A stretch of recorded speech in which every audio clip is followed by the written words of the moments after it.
Yay! It worked. There's always that little gap where I'm sitting here thinking, am I actually live before the laptop tells you that you are? Uh, 23rd, the Thursday, 23rd of January. Oh my gosh, we are skating through January. And today's topic for in terms of language and self-care and thinking small, where are the beginnings of self-care? Where does it actually start? And I kind of identified it for myself that it started with the language that we use about ourselves.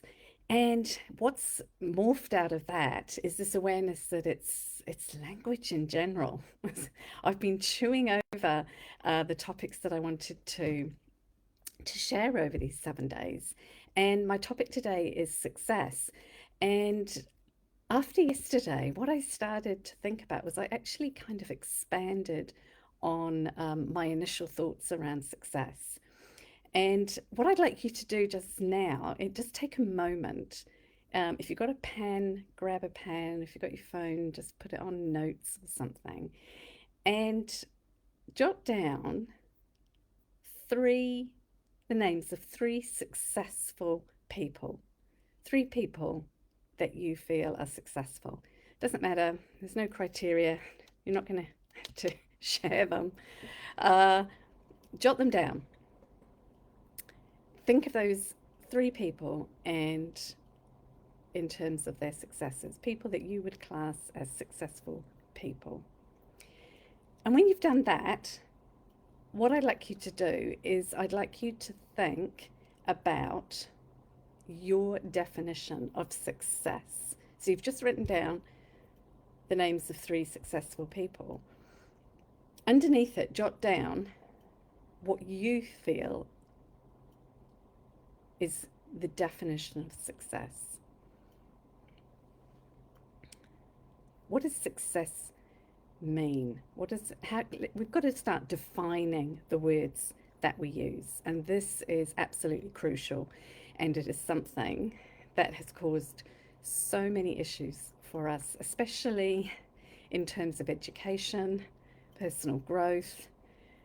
Often it crops up in conflict, but I'm not going to get distracted around that now. Let's go back to success. Definition of success. Next thing for you to ponder, based on your definition of success, so you've written down the successful people. So logically, what I'm thinking of is if your successful people have been listed, your definition is going to grow from that, right? Logically, if they're successful, what are they doing? Because that must mean a definition of success. Based on that definition, how likely is it that you are going to achieve success according to your own definition? On a scale of 1 to 10. So you've got your three successful people, you've got a definition which logically should grow from that list of three people and what they're doing or what they've achieved. And now you're rating yourself. How likely are you to achieve this success that your definition suggests? The reason I want you to do this is because we need to drill down on the language that we use that limits us. We talked about that yesterday. And the reason why so many of us fail to achieve our goals, to achieve what we want to achieve, to become the people that we know we truly are, but we're just putting it off all the time. And it's the language around that. And it can grow out of a simple word like success. So if we have this definition of success that involves a ton of money, high profile achievements, for example, I'm going to use Olympians, actors, famous musicians just because they come, they come quickly to me, clearly defined success in the limelight.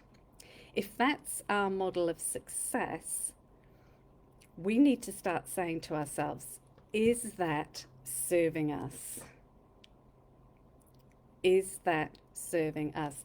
Now, the Olympian one I have found really interesting because it opened the door to that awareness for me that there are levels of success. And I think our definition of success needs to embrace these levels of success. Now, I've been brainstorming notes this morning because I'm so passionate about this.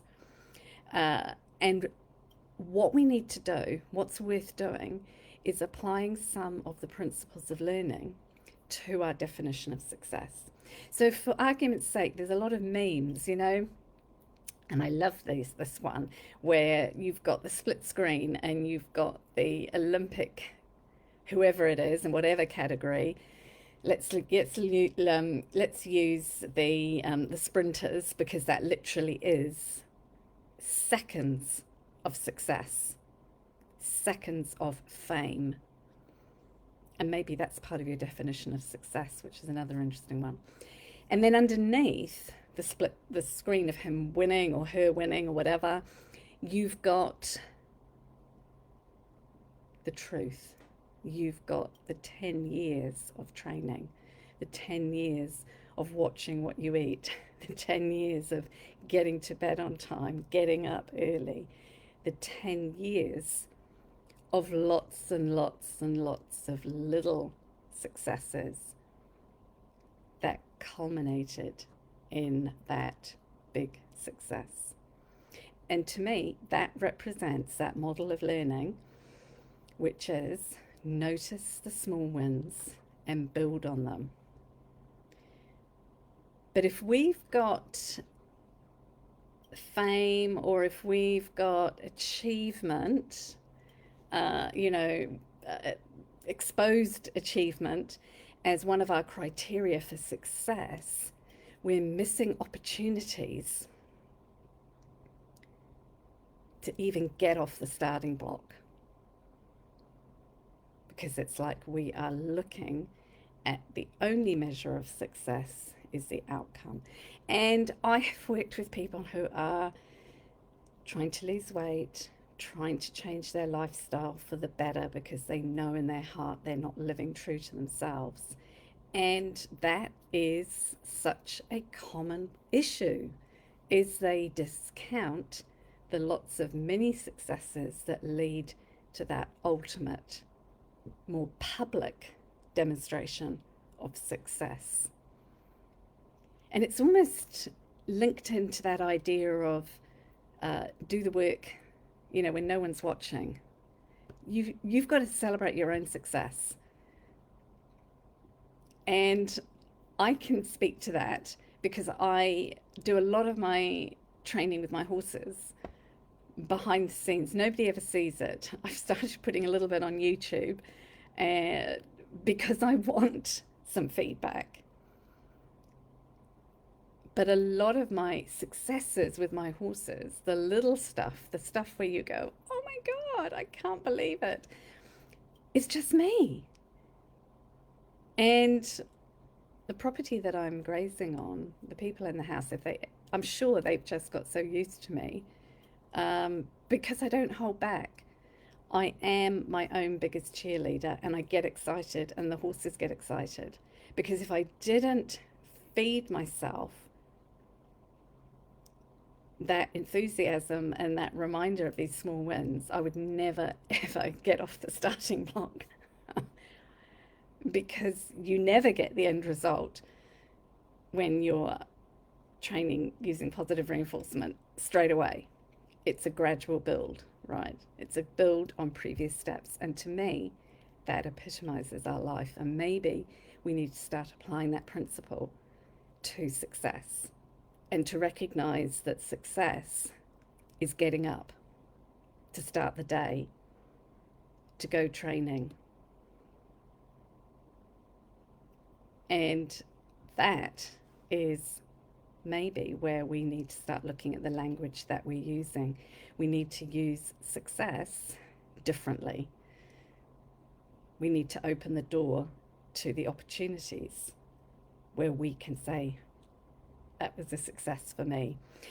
Which actually brings me back to that Olympian model. And when we talk about success in terms of achievement, we also need to link it back to our values, our why, what's important to us, why are we doing this, and where are we going? Because our definition of success will impact on these things in our life. And if we have this very restricted, limited view of success, we're going to find it really difficult to get off that starting block. The final little thing I want to leave you with to ponder is maybe, based on that idea that success has got potential to be expanded, our view of success, maybe we also need to take another leaf out of the behavioral science field, which is maybe we need to think of success applying differently in different areas of our life. So, for example, if we're a high-flying, career-driven person, maybe the criteria for success is going to be very different if we, as that high-flying, career-driven person, are struggling to stick to an exercise regime. But what we tend to do is, because we've got this high-flying career and we're doing so well, we assume that it's going to naturally transfer to every area of our life. And I can't tell you how valuable it is to do a reality check there and go, hey, no, I need to take baby steps in this area and build on it. And going back to your goals, remember, deep down, you know you can be successful at that because you've achieved success in your career. So you know you've got the potential to do it. But it's, where do you start? You start where you're at. And if you're not exercising regularly, if you can barely run 2Ks, to launch into an exercise routine that involves 5Ks every day, 7 days a week or whatever, which is what so many people do, your definition of success is going to stop you getting any results. And you need to define success differently in the area of fitness from your area of your career. The criteria for success is going to be different. And, I've done this a lot with people who are looking at other people, for example. So-and-so does this. I should be able to do that. And I go, hang on a minute. Where are you at? You can still have aspirations, but don't destroy yourself because you're thinking that you can just step in and achieve at that level. So not only are you measuring yourself against someone who's at a different place, but you're limiting your possibility of achieving because you are looking at somebody else's definition of success. Lots of food for thought there. So think about areas of your life and how you might need to redefine success for each of those areas based on where you are right now. And maybe over time, your definition of success for that area will change. And success is fluid and it's different for different people. And go back to what you thought originally when you thought of those 3 successful people. Maybe you can start thinking of 3 successful people in different areas that you want to achieve success in. And it's just going to challenging our language challenging definitions, challenging our language, and maybe we start to use that word success more frequently to reflect the reality of where we are at. I hope that's given you something to ponder on. And don't forget, this is my jam, or should I say, this is my peanut butter, or this is my almond butter. This is what I do with my clients. I help them see things that often we don't see when we're living it, when we're in it. And sometimes that language that we use towards ourselves is super destructive. Catch up with you tomorrow, same time, 8 o'clock. It's been fantastic challenge for myself to do this, but it's really opened my eyes to the potential for this topic to support people in achieving results in terms of their goals, but also how they view themselves. So I'd love to hear your feedback. Catch up with you soon.